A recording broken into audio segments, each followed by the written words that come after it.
Muy bien, amigos de Neorama, pues estamos aquí con Mariana Gándara, perdón.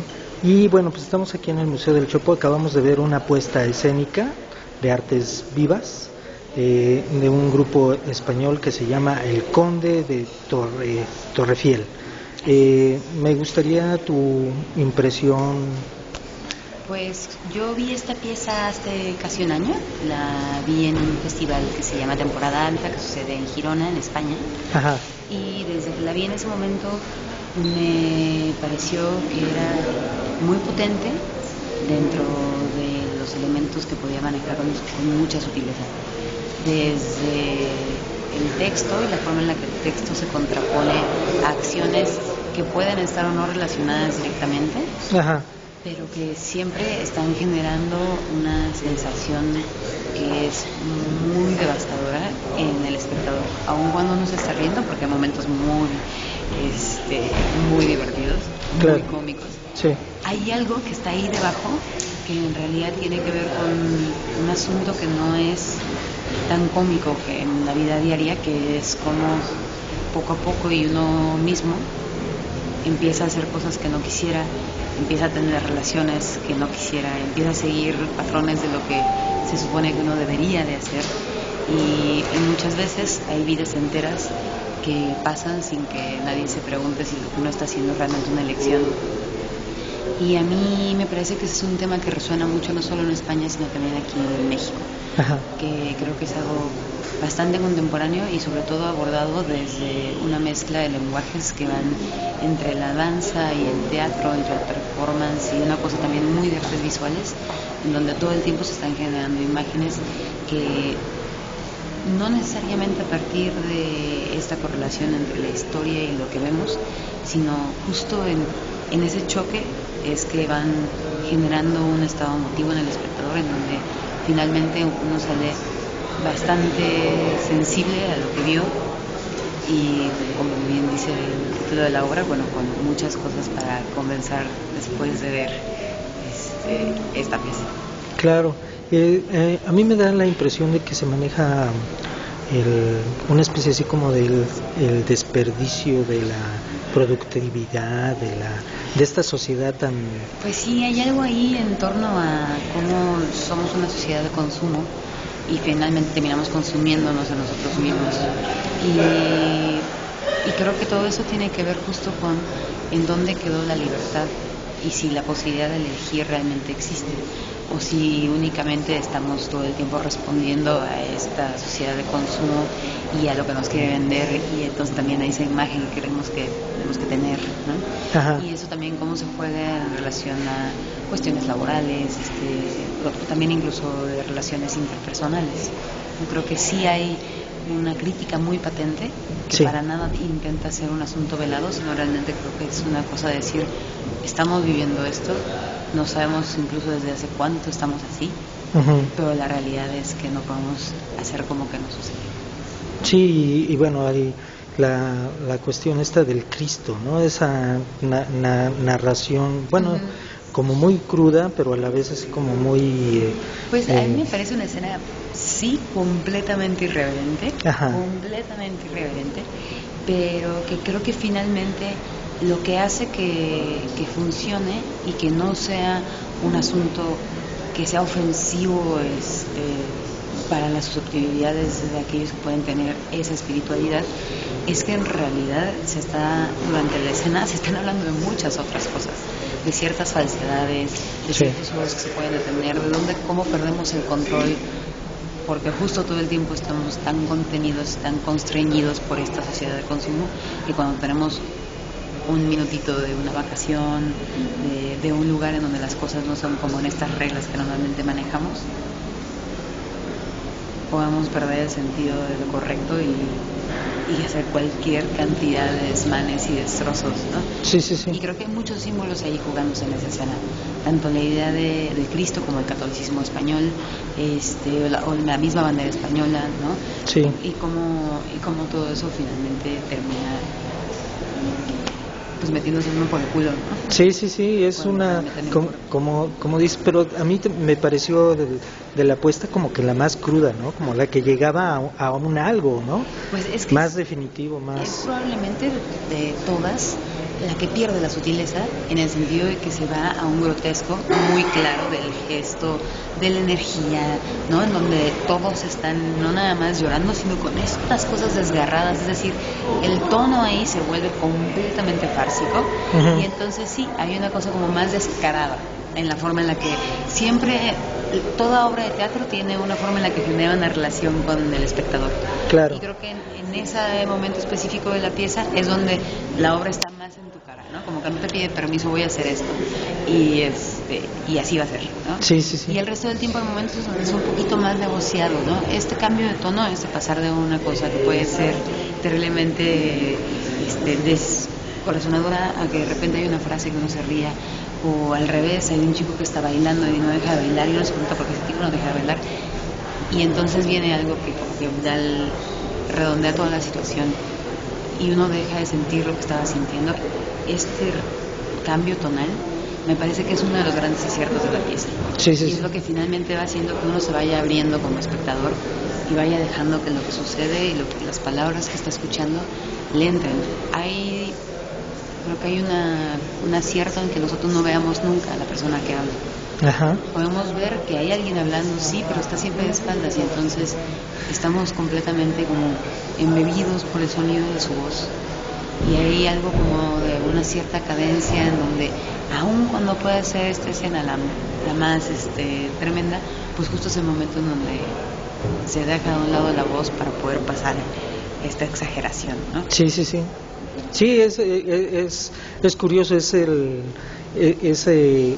voz en off que está muy, pues no sé, como que entra mucho en el psiquis, ¿no? De la gente, de una manera muy sugerente, o sea, que se vuelve otro rostro, pero con más desencarnado, pero que no tiene rostro, ¿no? Exacto. El inconsciente, ¿no? Que está allí, como muy controlador, platicando qué pasa en las vidas y todo eso, y de repente desaparece constante. Uh-huh. Como que está todo el tiempo acompañando, y aunque claramente empiezan a generarse personajes, porque de repente nos enteramos un poquito de la historia de uno que ya pasó en otra escena y hay como ciertos ecos, pues en realidad esa voz podría ser de cualquiera. Claro, claro, y también la pequeña historia que cuentan de uno de los meros participantes, ¿no? De los mismos actores, claro, que estuvo en otra obra y que estaban poniendo la misma escena. En realidad cuentan la historia de los dos, ¿no? Uh-huh. Y también es un poco, en ambos casos, una historia pues de un momento de transición muy fuerte en la vida de cualquier persona, que es el perder a los padres, ¿no? Sí. Entonces, ¿qué hay detrás de eso? Y todo siempre ligado a un asunto que no deja en ningún momento de ser social ni político, porque no podemos dejar de ser ni sociales ni políticos. Sí, exacto. Pero puesto en una absoluta primera persona, donde lo único que tenemos que para hacer en ese momento como espectadores es realmente poder percibir a estas dos personas que tenemos en el escenario. Y entonces, claro, cuando nos hemos dejado llevar por todo lo que nos está contando sobre ellos y se nos descubre, se nos revela que nada de esto es ficción, que estas son sus historias reales. Uh-huh. Hay también otro nivel de compenetrar con el material de la obra y lo que está sucediendo en la escena. Sí, sí, claro, es algo que sensibiliza aún más, ¿no? Es mucho más el impacto que puede tener, ¿no? Al espectador, ¿no? Y a mí lo que me llamó mucho la atención, bueno, tú comentabas que la habías visto hace un año. ¿Hay cambios en lo que tú viste hace un año a lo que se está presentando acá? Pues básicamente es la misma estructura, lo que pasa es que va cambiando también y se va ajustando a los espacios donde se presenta. Este es uno de los espacios más grandes en donde se han presentado hasta ahora. Que es la primera vez que vienen, ¿no? Es la primera México. vez que vienen a México, es la primera vez que muchos de ellos cruzan el charco. Ajá. Y bueno, a partir de esta pieza es que la compañía empieza a destacar muchísimo, sí. Primero dentro de España y luego empiezan a salir de España con otras piezas subsecuentes, pero es esta la que en realidad los pone en el mapa de las artes escénicas mundiales. Ah, muy bien. Y pues es la primera vez que, la primera vez que lo podemos ver En México, y bueno, que va a nos estar quedan, todo este mes, ¿no? De noviembre. Bueno, nos quedan 5 funciones más. Están nada más este fin de semana y el que viene, viernes a domingo, viernes a las 8, sábados a las 7, domingos a las 6. Y con un precio bastante accesible, 120 general, 80 con descuentos para estudiantes, maestros e INAPAM. ajá. Puede uno comprar los boletos con anticipación, y la próxima semana, como una especie de programación integral, pensando que esto es un espacio universitario, va a haber un taller impartido por ellos mismos para que quien se haya interesado en lo que acabamos de ver, Ajá. también pueda entender un poco desde dónde es que ellos plantean su poética personal. Claro, sí, es un taller bastante especial, ¿no? Que tiene un precio para público en general de 800 pesos. Y para estudiantes de 600. De 600. Y en realidad está baratísimo porque son 20 horas de taller. Uh-huh. Es un taller de lunes a viernes de 10 de la mañana a 2 de la tarde. Y la idea es que la gente que vaya al taller salga del taller con no una pieza terminada, pero sí un proyecto propio y una idea de cómo llevarlo a cabo. Ah, ok. A partir de los distintos elementos constitutivos del teatro que ellos justo irán abordando tanto de forma teórica como de forma práctica. Sí, y bueno, y aparte de la construcción, también manejan mucho el espacio, ¿no? Sí. Sombras, de Creo algún modo. Creo que es una muy buena muestra de qué tan poderosa es la luz para develar el espacio y qué tan necesaria es. Y a diferencia de lo que se está diciendo, que todo el tiempo es muy duro, la luz siempre es muy armoniosa, muy bella, definitivamente muy contemporánea, ¿no? Hay mucho juego con esta idea del RGB, del rojo, el verde y el azul. Sí. Y estas sombras que de repente están jugando como una cosa mucha ensoñación. Ajá. Pero también una cosa que en un momento nos queda la duda, que es completamente eléctrico, completamente artificial. Sí, sí, sí. ¿No? Entonces creo que hay un juego también en cómo se marcan las áreas únicamente con la luz, como sin la necesidad de un gran armatoste escenográfico, pasamos por muchos estadios de ese mismo espacio.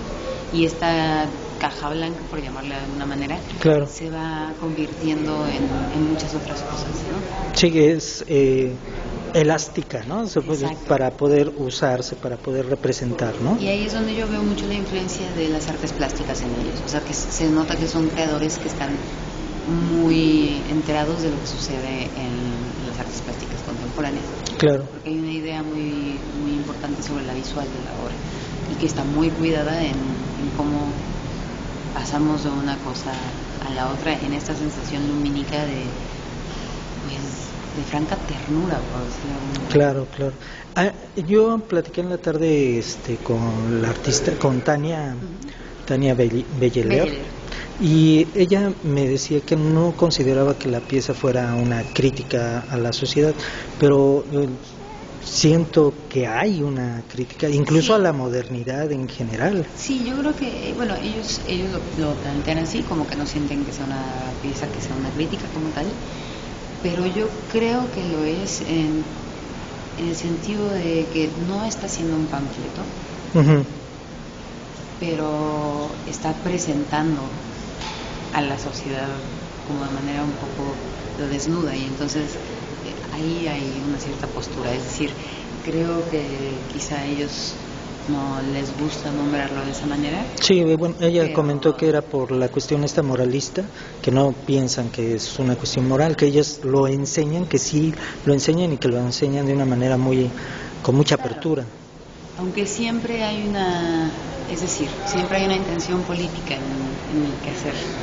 Aunque uno piense que no, el decir que algo no es político es una postura política, ¿no? Entonces creo que aunque ellos digan que no es una crítica como tal, porque sí, a lo mejor no están adaptando una visión tan maniquea de buenos y malos, una ideología detrás. Creo que sí hay un enunciado muy claro sobre el mundo contemporáneo, y el asunto es qué hace cada uno con él. cuando se O, lleva. o estaremos nosotros como mexicanos por la misma situación que está viviendo en el país de la violencia y los crímenes estos de Pues, Ayotzinapa, estaremos muy sensibles yo creo que muy es un receptivos momento a este tipo de... profundamente sensible. Yo creo que lo que sucede hoy en la tarde y la coyuntura de estos sucesos que han estado pues permeando de manera muy profunda la sensibilidad del país desde hace un poco más de un mes, Sí. nos ponen como espectadores mexicanos frente a esta pieza en otro lugar. Pero creo que de todas maneras la pieza está diciendo cosas que golpean a España igual, ¿no? La idea de decirle a un público español que vivió a Franco y que se cree ya liberado de esa dictadura, decirle, te das cuenta que vives un fascismo cotidiano, te das cuenta que ya no sabes cuándo empezó. O sea, creo que hay algo ahí que quizá lo que puede ser más doloroso es lo universal. ¿Cómo podemos nosotros sentirnos relacionados con esos contenidos, movidos emotivamente por el contexto en el que estamos viviendo hoy en día? Y sin embargo, cuando a mí me tocó ver la pieza en Girona, también la reacción de la gente era un poco por ese lado. Ah, muy bien. Y bueno, retomando la escena irreverente, a mí me recuerda algunas cosas que vi de Buñuel, no sé si pueda... Pues, Porque Buñuel, digamos, es curioso, es un cineasta español, sí, tenía un contexto católico también muy interesante, sí. pero no sé, a lo mejor yo soy el Pues que está muy... no creo que esté tan lejano la idea que planteas, porque finalmente, bueno, el mundo católico español es el mundo rural español, incluso hoy en día, tiene unas aristas que son maravillosas, pues, y entonces que eso llamaba la atención de creadores desde la época de Buñuel hasta ahora. Ajá. Y toda esta cosa, un poco de jugar con el folclore, su folclore, Sí, creo que ahí yo vería un posible puente, ¿no? Y sí, de repente como ciertas imágenes, ciertas cosas que en Buñuel serían un extreme close-up, a cómo se juega con un gallo de repente en una fiesta patronal. Acá se vuelve no sé, como esta exacerbación del gesto, ¿no? Esta energía como ya muy desbordada, sí. que en términos de teatro, pues eso nos acerca como espectadores a lo que está sucediendo en escena, ¿no? Ese es en el teatro lo que nos puede llevar a justo a un close-up, ¿no? Sí, claro. A un primer plano. Muy bien. Oye, pues te agradezco mucho, esto es para nuestro canal de Enneagrama y bueno, pues hay algo que quieras agregar, que digas, es importante que lo digamos por esta pieza, bueno, ya dijimos que va a estar en este mes de noviembre, ya dijimos las fechas, sí. el precio y todo esto, pero Pues, ¿qué consideres tú? Yo creo que lo único que podría agregar es que en realidad me parece que esta es una de las piezas de artes escénicas contemporáneas que mejor explica lo que le está sucediendo a las artes escénicas y por qué ahora más bien les llamamos artes vivas. Artes vivas. Como es una pieza que muy claramente nos hace ver que ya no hay tanta distancia entre lo que antes eran disciplinas que se nombraban de manera muy clara, ¿no? Ya no podemos decir que esto es teatro o es danza o es performance, pues, como que es una cosa que juega con todos esos elementos y nada, me parece que por lo mismo son imperdibles. Y yo creo que esta pieza, los años dirán, pero creo que es única, ¿no? Es única. Es cuando menos es un buen marcador temporal de lo que está sucediendo hoy en día con las artes escénicas. Y multidisciplinaria, ¿no? Como tú dices, por todas estas disciplinas que están envueltas y de una manera pues muy bien hechas, ¿no? O sea, están muy bien, ¿cómo se diría? Enlazadas, ¿no? En esto. Oye, pues te agradezco mucho. No, bueno, pues hasta luego.